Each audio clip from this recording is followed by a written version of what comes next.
അങ്ങനെ 2 ദിവസത്തെ സാഹസികമായ ട്രെയിൻ യാത്രക്കൊടുവിൽ ഞങ്ങൾ ആഗ്ര റെയിൽവേ സ്റ്റേഷനിൽ എത്തിയിട്ടുണ്ട്. അവിടെ എത്തിയത് നമ്മളെ സ്വീകരിക്കാനായിട്ട് നമ്മുടെ ഗൈഡ് വണ്ടിയായിട്ടുണ്ടായിരുന്നു. ഞങ്ങൾ നേരെ ഹോട്ടലിലോട്ട് പോയി റെഡിയായി ഓരോ ചായ എല്ലാം കുടിച്ചിട്ട് ഫ്രഷ് ആയിട്ട് നമ്മൾ ഫസ്റ്റ് ഡെസ്റ്റിനേഷനിലോട്ട് പോകാൻ ഇറങ്ങി. നമ്മുടെ ഫസ്റ്റ് ഡെസ്റ്റിനേഷൻ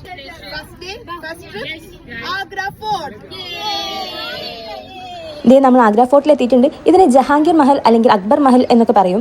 പിന്നെ ഇത് ഇഷ്ടിക കൊണ്ടും പിന്നെ ചെങ്കല്ലുകൊണ്ടും ഒക്കെ ഉണ്ടാക്കിയിരിക്കുന്നത് സംഭവം നല്ല അടിപൊളിയായിട്ടൊരു കോട്ട. ഇത് മുഗൾ രാജവംശം ഉണ്ടാക്കിയതാണെന്നറിയാം. ഇതിന്റെ കൂടുതൽ ഹിസ്റ്ററിയും കാര്യങ്ങളൊന്നും എനിക്ക് അറിഞ്ഞൂടാ. പിന്നെ ഇതിന്റെ മുകളിൽ നിന്ന് താജ്മഹൽ കാണാൻ പറ്റുമെന്ന് പറഞ്ഞു. അപ്പം നമ്മൾ മുകളിൽ പോയി താജ്മഹൽ കാണാൻ നോക്കി. ഒരു മിന്നായം പോലെ കണ്ടു. ആഗ്ര ഫോർട്ടിന് പോവാൻ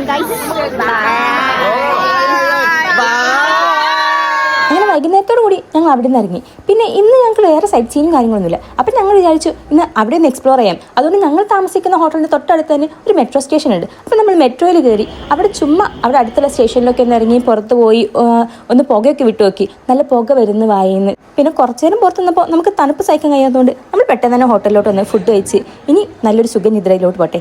ബൈ.